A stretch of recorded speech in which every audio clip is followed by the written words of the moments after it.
UDF സ്ഥാനാർത്ഥികളെ പ്രശംസിച്ചും ഭരണമാറ്റം ആവർത്തിച്ചും Rahul Gandhi. Team UDF കേരളത്തിന്റെ ടീമാണ്. കേരളം തനിക്ക് വീടാണ് എന്നും രാഹുൽ ഗാന്ധി. അതേസമയം സ്ഥാനാർത്ഥി പട്ടികയിലെ വനിതാ പ്രാതിനിധ്യക്കുറവിനെതിരെ അതൃപ്തി പരസ്യമാക്കി ഷമാ മുഹമ്മദ് രംഗത്ത് വന്നു.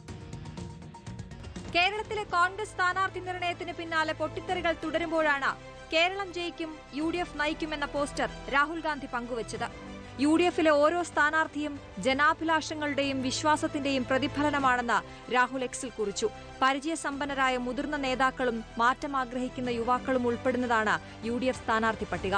മണ്ഡലങ്ങളിലെ പ്രശ്നങ്ങളെയും സാഹചര്യങ്ങളെയും കൃത്യമായി മനസ്സിലാക്കുന്ന സ്ത്രീകളും പുരുഷന്മാരും അടങ്ങുന്ന കരുത്തുറ്റ സംഘമാണിത്.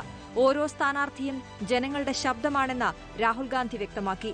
അതേസമയം സ്ഥാനാർത്ഥി പട്ടികയിലെ വനിതാ പ്രാതിനിധ്യം ചോദ്യം ചെയ്ത് കോൺഗ്രസിനുള്ളിൽ പ്രതിഷേധം തുടരുകയാണ്. സീറ്റ് നിഷേധിക്കപ്പെട്ടതിൽ അതൃപ്തി രേഖപ്പെടുത്തി AICC വക്താവ് ഷമാ മുഹമ്മദ് രംഗത്ത്. കഴിവുള്ള സ്ത്രീകൾക്ക് അവസരം നൽകണം. രാഹുൽ ഗാന്ധി ഇക്കാര്യത്തിൽ ഇടപെടണം. 9 സീറ്റുകളിൽ മാത്രമാണ് വനിതകളെ പരിഗണിച്ചിട്ടുള്ളത് എന്ന് ഷമ പ്രതികരിച്ചു. കണ്ണൂരിൽ മത്സരിക്കാൻ ഷമ താൽപര്യം പ്രകടിപ്പിച്ചിരുന്നു. റിപ്പോർട്ടർ, ദില്ലി.